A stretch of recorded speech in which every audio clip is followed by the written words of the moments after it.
Hello friends, जय हिंद। और एक बार फिर से जय हिंद स्टडी ग्रुप के इस बायोलॉजी के लेक्चर सीरीज 3 में आप सभी का बहुत बहुत स्वागत है।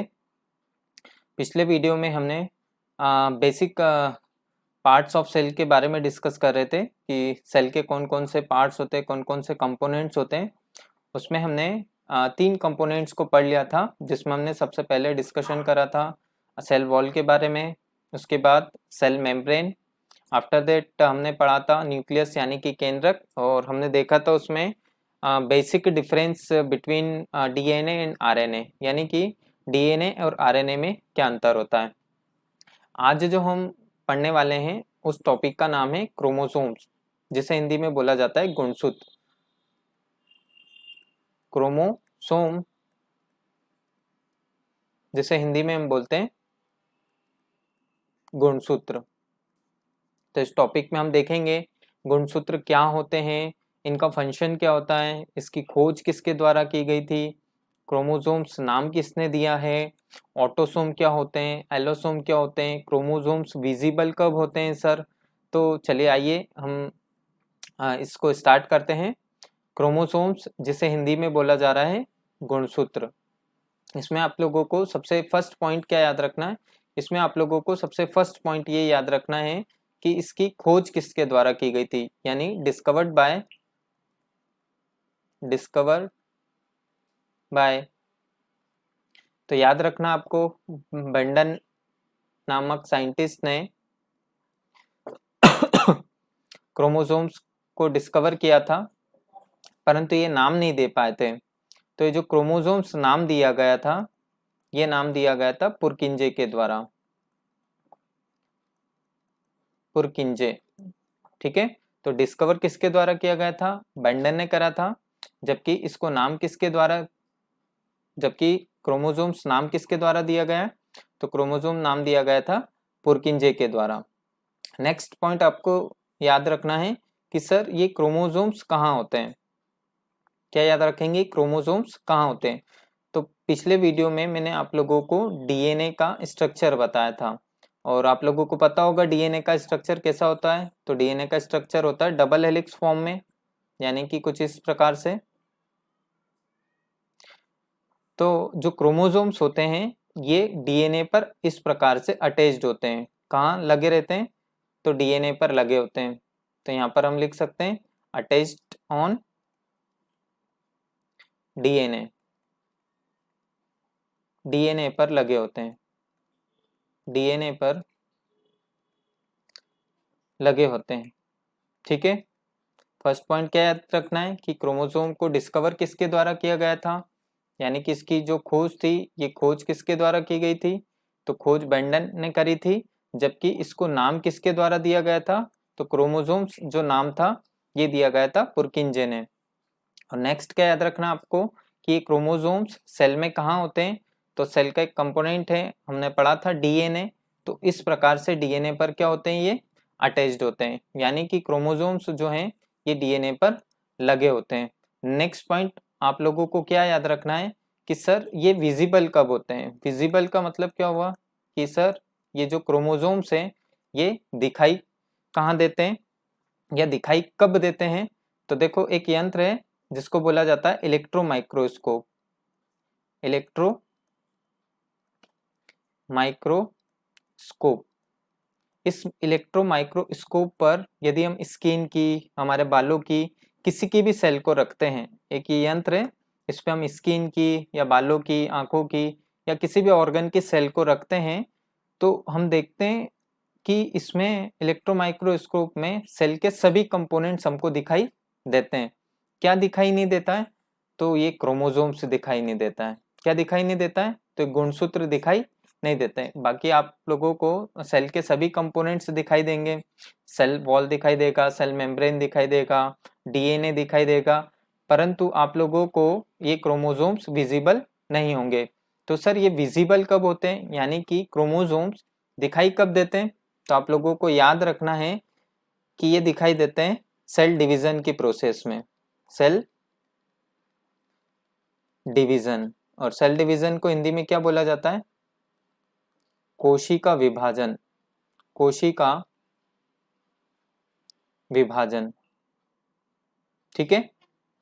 तो chromosomes visible becomes cell division, यानी कि ये कब विजिबल होते हैं, तो सेल डिवीजन कोशिका विभाजन के समय हमें दिखाई देते हैं, ठीक है। कोशिका विभाजन क्या होता है, तो आप लोगों को ये बताया था मैंने कि एक सेल है, ये जब खुद को विभाजित करती है और बहुत सारी सेल्स में टूट जाती है, यानी कि कोशिका विभाजन वह प्रक्रिया है जिसमें एक कोशिका स्वयं को विभाजित करके बहुत सारी अन्य नई कोशिकाओं में विभाजित हो जाती है।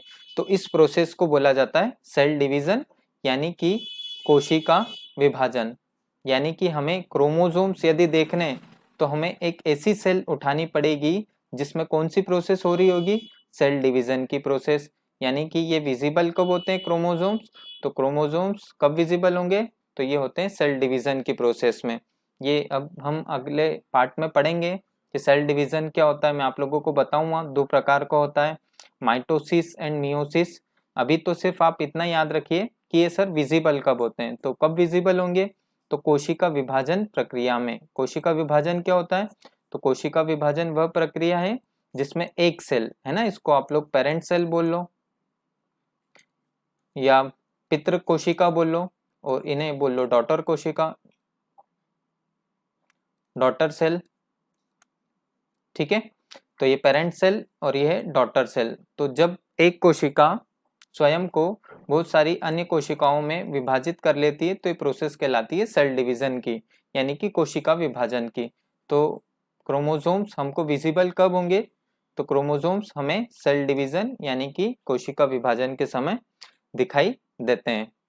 नेक्स्ट पॉइंट आपको क्या याद रखना है कि जो क्रोमोसोम्स होते हैं ये हमेशा जोड़े में होते हैं, यानी कि ये हमेशा कैसे होते हैं, पेयर्स में होते हैं।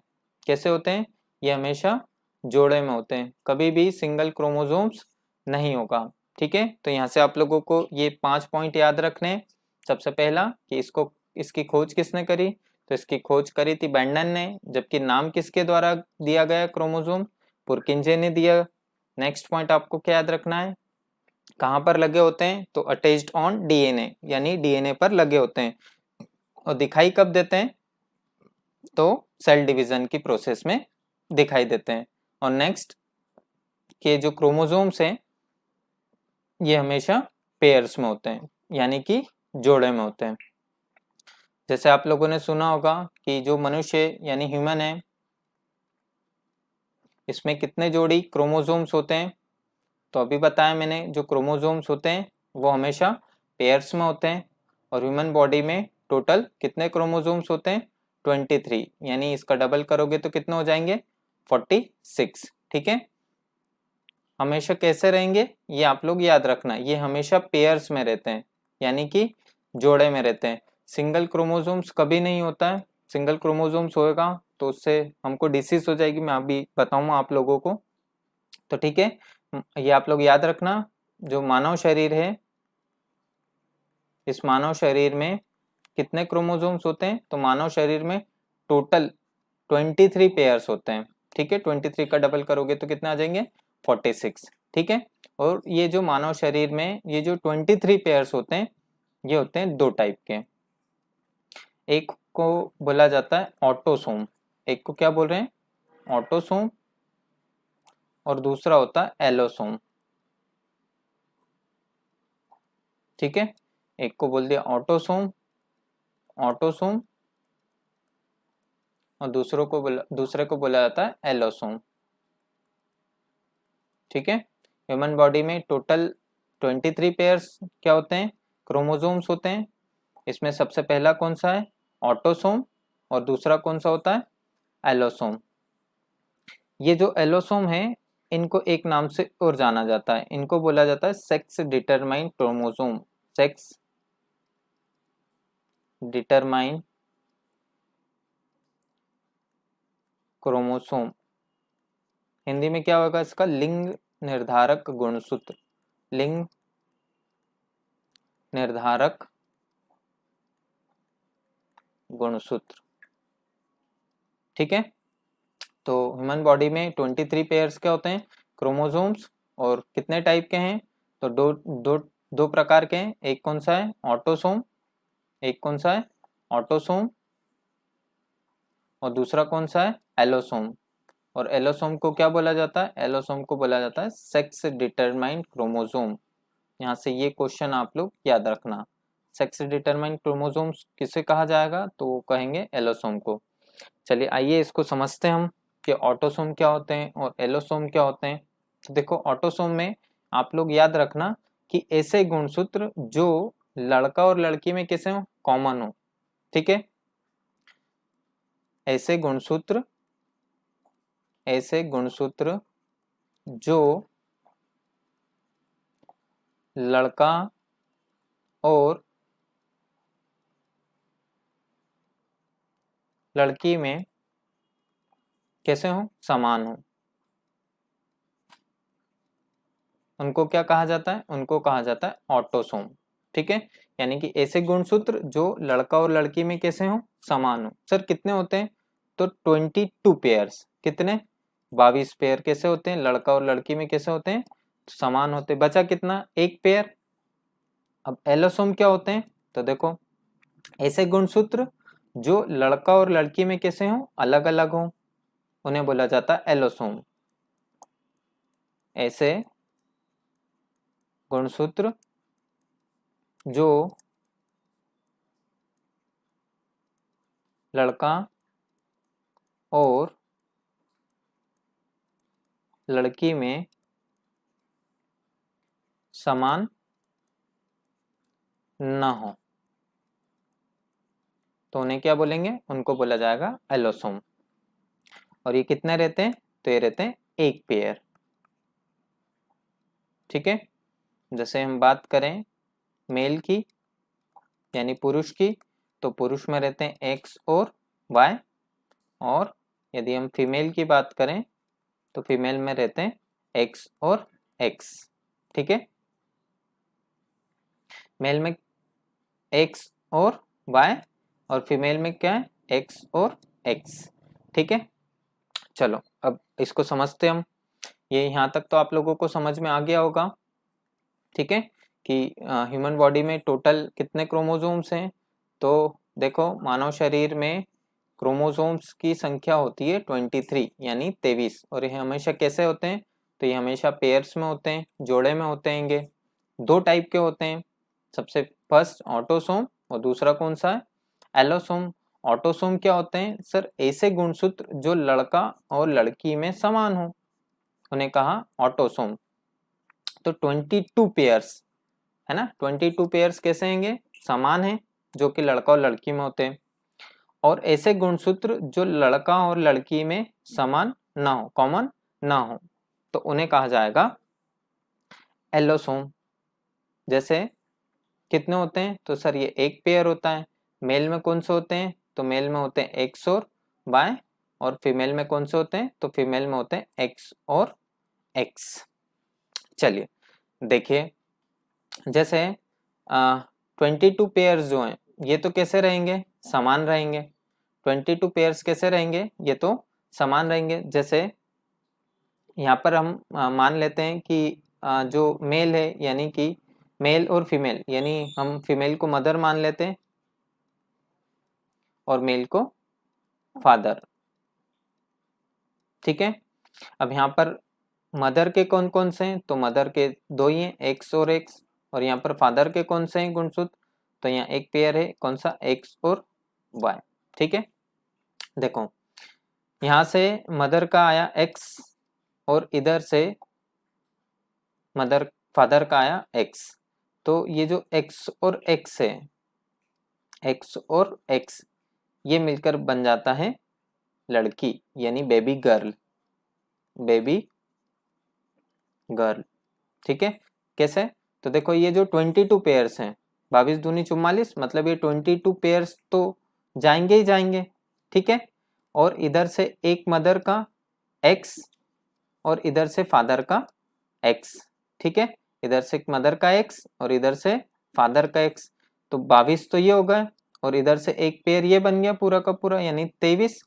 तो अभी देख रहे थे हम कि जो भी होगा या तो वो बेबी गर्ल हो या तो बेबी बॉय। तो x और x किसको रिप्रेजेंट करते हैं? तो x और x रिप्रेजेंट किसको करते हैं? मदर को। ठीक है, तो यहाँ पर जो भी होने वाला लड़का है, जो भी होगा वो क्या होगी? लड़की होगी। ठीक है, x और x किसको रिप्रेजेंट कर रहे हैं? तो गर्ल्स को रिप्रेजेंट कर रहे हैं। और नेक्स्ट देखें हम कि 22 पेयर्स प्लस यहाँ से मदर का x आया, इधर से फादर का y आया, तो एक्स वाई किसको डिनोट करते हैं? फादर, यानी कि जो आने वाला बेबी होगा वो होगा बेबी बॉय, बेबी बॉय। ठीक है, तो यहाँ पे आप लोगों को ये एलोसोम आसानी से समझ में आ गया होगा। ठीक है, एक बार और अपन रिपीट कर लेते हैं कि एलोसोम्स क्या होते हैं। तो ऐसे गुणसूत्र जो लड़का और लड़की में कैसे हों? समान हो, कॉमन हो, है ना, उनको तो बोलेंगे हम ऑटोसोम। और एलोसोम किसको बोलेंगे? ऐसे गुणसूत्र जो लड़का और लड़की में समान ना हो। ठीक है, कितने होते हैं सर? तो ये एक पेयर होता है, मेल में होते हैं एक्स और वाई, फीमेल में होते हैं एक्स और एक्स। जैसे मदर में एक्स और एक्स है, फादर में क्या है? एक्स और वाई। ये 22 पेयर्स तो आएंगे ही आएंगे। यहाँ से मदर का एक्स आया, फादर का एक्स आया, एक्स और एक्स मिलके क्या बन गई? गर्ल बन गई। मतलब आने वाला जो भी बच्चा है वो क्या होगा? Baby girl. और यहाँ पर देखेंगे हम तो 22 पेयर्स आएंगे, मदर का एक्स और फादर का वाई, तो होने वाला जो बेबी है ये क्या हो जाएगा? लड़का हो जाएगा। ठीक है, तो यहाँ तक आप लोगों को आई थिंक समझ में आ गया होगा। देखो यहाँ से डिसाइड हो रहा है कि बेबी गर्ल होगी या बेबी बॉय, तो ये डिसाइड किसके क्रोमोसोम्स पर है? तो ये आप लोग याद रखना कि जो जेंडर डिटरमाइन क्रोमोसोम्स होते हैं वो किसके होते हैं?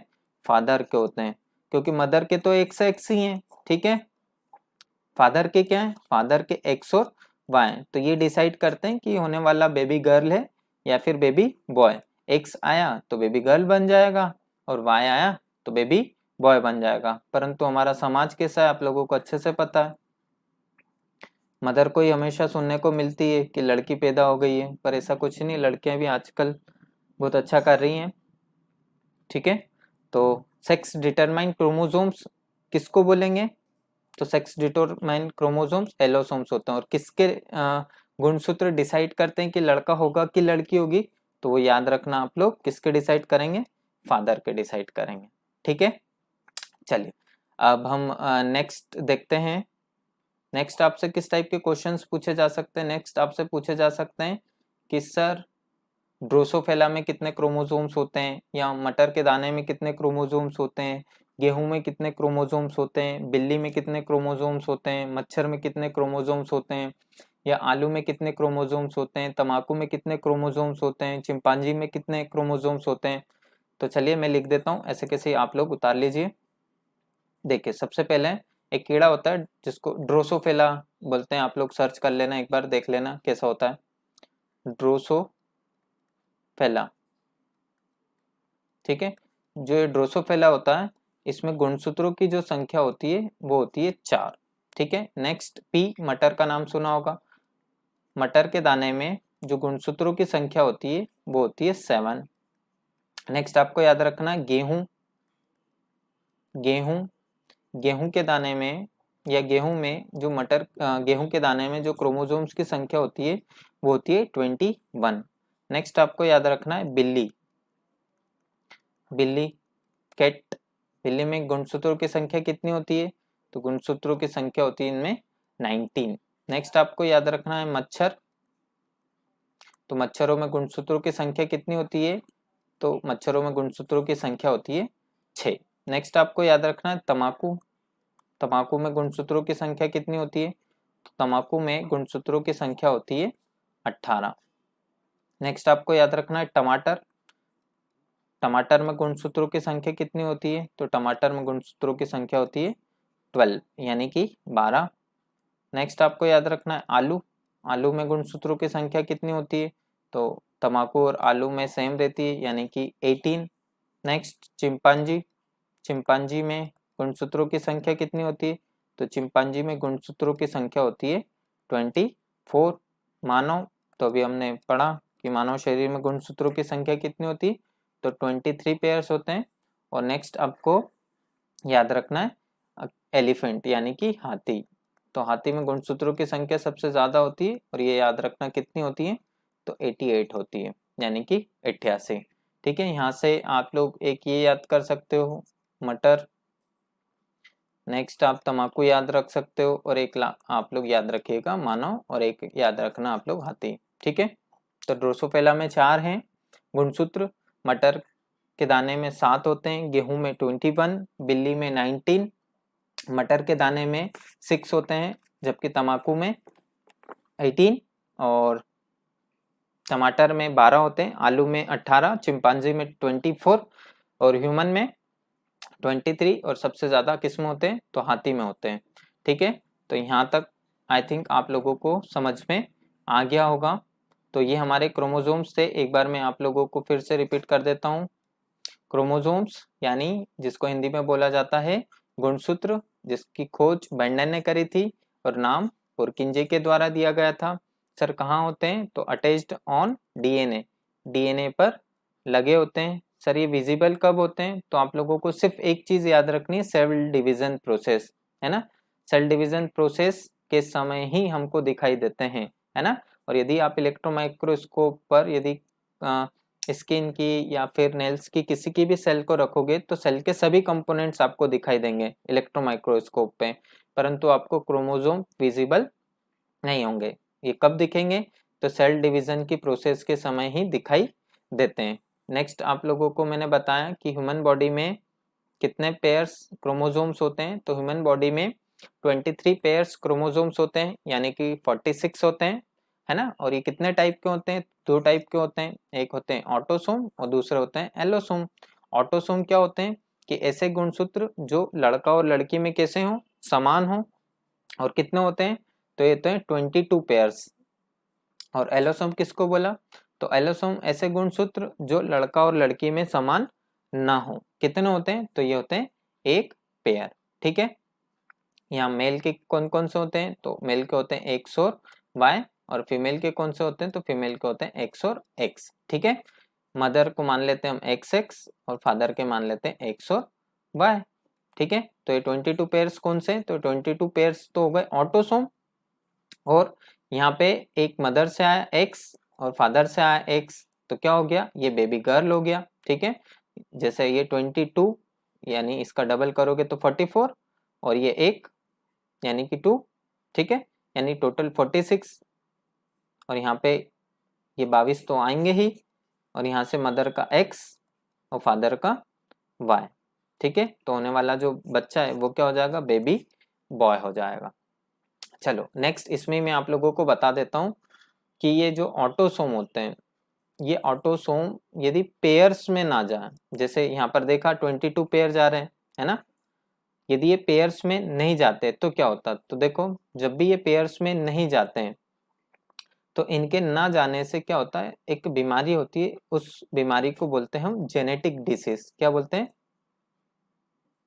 जेनेटिक डिसीज,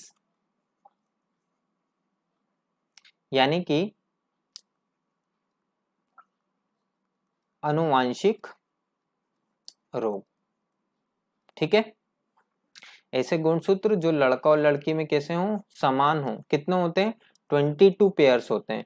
यदि ये 22 पेयर्स यदि सिंगल क्रोमोसोम्स में जाते हैं, है ना, यानी पेयर नहीं बन पाता है, जैसे यहाँ पे देखो आप लोग, ये जैसे 22 पेयर गए, यानी ये 22 पेयर नहीं जाते, यदि सिंगल पेयर ही जाता तो क्या होता, यदि सिंगल क्रोमोसोम्स ही जाता तो आने वाला जो भी बच्चा रहता है उसमें क्या होता है, जेनेटिक डिसीज आ जाती है। जेनेटिक डिसीज को क्या बोलते हैं, अनुवांशिकी रोग हो जाते हैं। और अनुवांशिकी रोग क्या होते हैं, ऐसे रोग जो हमें पीढ़ी दर पीढ़ी मिलते हैं, जैसे दादा से फादर में, फादर से हमारे अंदर आ गए, तो किसके कारण होते हैं, तो ऑटोसोम में कमी होने के कारण। ये याद रखना आप लोग, यहाँ से बहुत ये मोस्ट टाइम पे क्वेश्चन है कि ऑटोसोम में कमी होने के कारण कौन सी डिसीज होती है, तो जेनेटिक डिसीज होती है ना। जेनेटिक डिसीज या अनुवांशिकी रोग का न के बराबर इलाज होता है, इसका कोई इलाज भी नहीं है। ठीक है, न के बराबर होता है। ठीक है, चलिए एक बीमारी पढ़ते हैं हम लोग, इसी में ही एक बीमारी बताता हूँ आप लोगों को, क्लाइनफेल्टर सिंड्रोम के बारे में। Kline Klinefelter syndrome. ठीक है, देखो यहाँ पर एक तो लिखा हुआ है सिंड्रोम और यहाँ पर लिखा है डिसीज। डिसीज का मतलब होता है बीमारी, है ना। सिंड्रोम का मतलब होता है ग्रुप ऑफ डिसीज। ठीक है, जैसे आप लोगों ने पढ़ा होगा एड्स, AIDS। एड्स का फुल फॉर्म क्या होता है? Acquired amino deficiency syndrome. Syndrome मतलब ग्रुप ऑफ डिसीज होती है। सिंड्रोम मतलब बीमारियों का झुंड बोल लो आप लोग, है ना, ग्रुप ऑफ डिसीज। ठीक है, बहुत सारी बीमारियां हो जाती हैं, इंसान ठीक ही नहीं हो पाता, यानी उसको सिंड्रोम हो जाता है। देखो ये जो क्लाइनफेल्टर सिंड्रोम है ये क्या होता है? क्लाइनफेल्टर सिंड्रोम किसको बोलते हैं? यहाँ से देखिए कि ये जो 22 पेयर्स हैं, है ना, यानी कि 44 जो गुणसूत्र हैं ये तो जाएंगे ही जाएंगे। यदि X इधर से मदर का और X फादर का, तो यहाँ पर क्या हुआ? ये हो गया बेबी गर्ल, यानी लड़की हो गई। नेक्स्ट 44 प्लस मदर का X फादर का Y, तो क्या हो गया? ये हो गया बेबी बॉय हो गया। अब क्या होता है कि ये 44 प्लस ये X और ये X, मतलब ये मदर का और ये फादर का, यदि फादर का यदि एक Y और आके जुड़ जाता है तो यहाँ पर देखो गुणसूत्रों की संख्या कितनी हो गई? यहाँ पर 44, 2 46 और 1 47। ठीक है, ह्यूमन बॉडी में टोटल होने कितने चाहिए? तो होने चाहिए 46, हो गए कितने? 47, मतलब पेयर्स में नहीं गया। अब पेयर्स में नहीं गया तो भैया देखो क्या हो गया, यहाँ तक क्या था?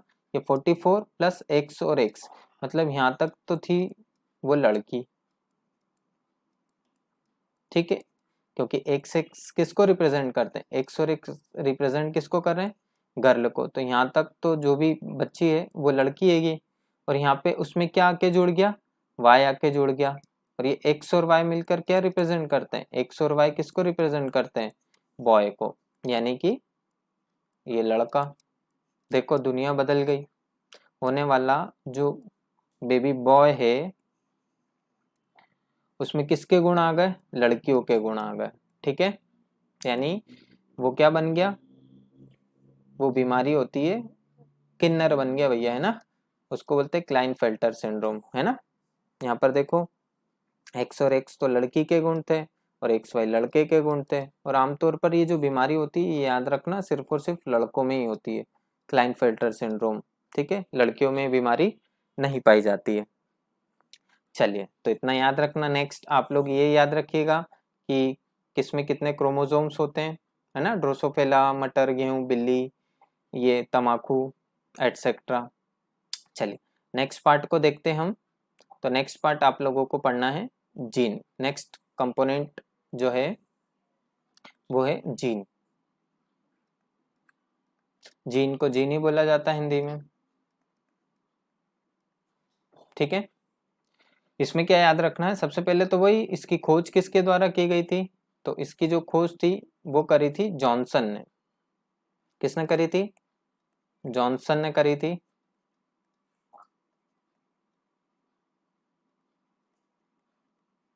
चलिए नेक्स्ट आपको क्या याद रखना है कि ये सर जीन जो होते हैं ये कहाँ होते हैं, है ना। तो आप लोगों को याद रखना है ये कहाँ होते हैं। तो अटैच्ड ऑन क्रोमोसोम। ठीक है, अटैच्ड ऑन क्रोमोसोम, क्रोमोसोम पर लगे होते हैं। ये आपका डीएनए का स्ट्रक्चर। ठीक है, और इस डीएनए के ऊपर मैंने अभी आप लोगों को पढ़ा है क्या लगे होते हैं? क्रोमोसोम्स लगे होते हैं। और इन क्रोमोसोम्स के ऊपर क्या अटैच्ड होते हैं? तो इन क्रोमोसोम्स के ऊपर अटैच्ड होते हैं जीन। ठीक है, तो ये दो क्वेश्चन याद रखना। सबसे पहला क्वेश्चन याद रखेगा आप लोग कि जीन की खोज या इसको डिस्कवर किसके द्वारा किया गया था? तो जॉनसन के द्वारा इसको डिस्कवर किया गया था। और ये रहते कहाँ पर है? तो ये रहते हैं कहाँ पे? अटैच्ड ऑन क्रोमोसोम, क्रोमोसोम पर लगे होते हैं।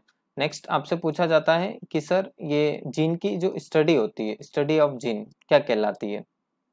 तो स्टडी ऑफ जीन को आप लोगों को पता है जेनेटिक्स बोला जाता है। जेनेटिक्स जिसको हिंदी में बोलते हैं आनुवांशिकी।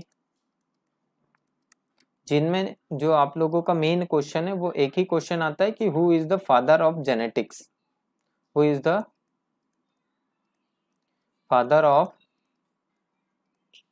जेनेटिक्स, यानी कि आनुवांशिकी के पिता, आनुवांशिकी के पिता। तो आनुवांशिकी के पिता किसको बोला जाता है?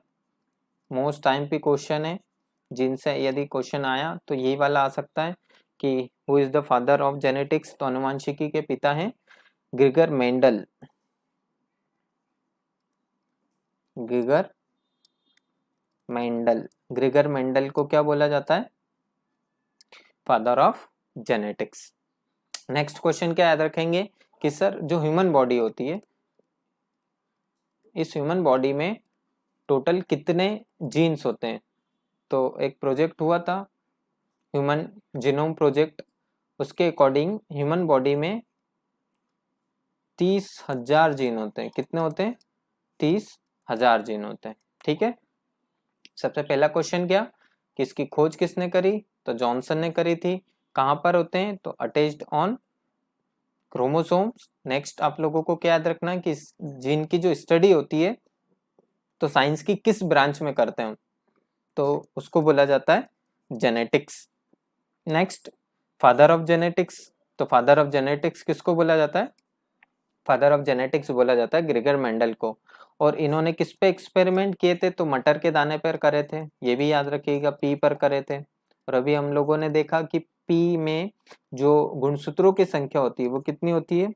7 होती है। ठीक है, यानी कि प्लांट स्पीसीज में जो सबसे कम यदि हम बोलें कि गुणसूत्र किस में होते हैं तो वो होते हैं मटर में, है ना। तो उनको एक्सपेरिमेंट करना इजी हुआ था, आसान पड़ा था, क्योंकि सब से कम गुणसूत्र इसमें ही थे। हाथी को उठा लेते तो अभी देखा था हमने एलिफेंट में कितने होते हैं, 88 होते हैं, तो ज़्यादा टफ हो जाता है, इसलिए उन्होंने पी या मटर के दाने को उठाया। ठीक है, तो याद रखना आप लोग, फादर ऑफ जेनेटिक्स किसको बोला जाता है? ग्रेगर मेंडल को।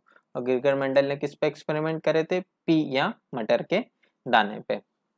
अब ये सर जीन का फंक्शन क्या होता है? फंक्शन यानी कि कार्य, इसके फंक्शन क्या होते हैं?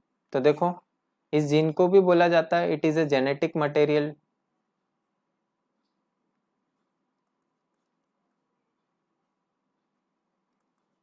मतलब ये भी एक प्रकार का क्या होता है? अनुवांशिकी पदार्थ होता है।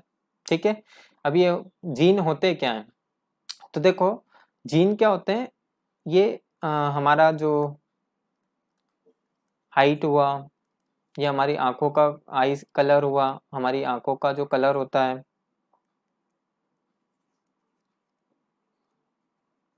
या फिर हमारे जो हेयर्स होते हैं, हेयर्स का कलर होता है, तो ये एक पीढ़ी से दूसरी पीढ़ी में ट्रांसफर होता है। ठीक है, तो क्या ट्रांसफर होते हैं? वो जीन ट्रांसफर होते हैं। ठीक है, जैसे आप लोगों ने सुना होगा कि उसकी हाइट तो उसके दादाजी पे गई है, या फिर उसकी आई का कलर तो उसकी मम्मी जैसा है, या उसके जो हेयर्स हैं ये तो पापा के ऊपर, या फिर उसकी स्किन ये तो काला है ये तो गोरा है। तो ये क्या ट्रांसफर होते हैं? तो ये जीन ट्रांसफर होते हैं। ठीक है, इसलिए इसको क्या बोला जाता है? Genetic material. ठीक है, तो आज के वीडियो में हम क्रोमोसोम्स और सिर्फ जीन की बात करेंगे। नेक्स्ट जो हमारा पार्ट रहेगा उसमें हम माइटोकॉन्ड्रिया, लाइसोसोम्स, इनकी बात करेंगे। चलिए, तो ये वीडियो यदि आपको अच्छा लगे तो प्लीज़ इस वीडियो को ज़्यादा से ज़्यादा लाइक सब्सक्राइब कीजिए, लाइक अच्छा लगे तो लाइक कीजिए। और चलिए, जय हिंद,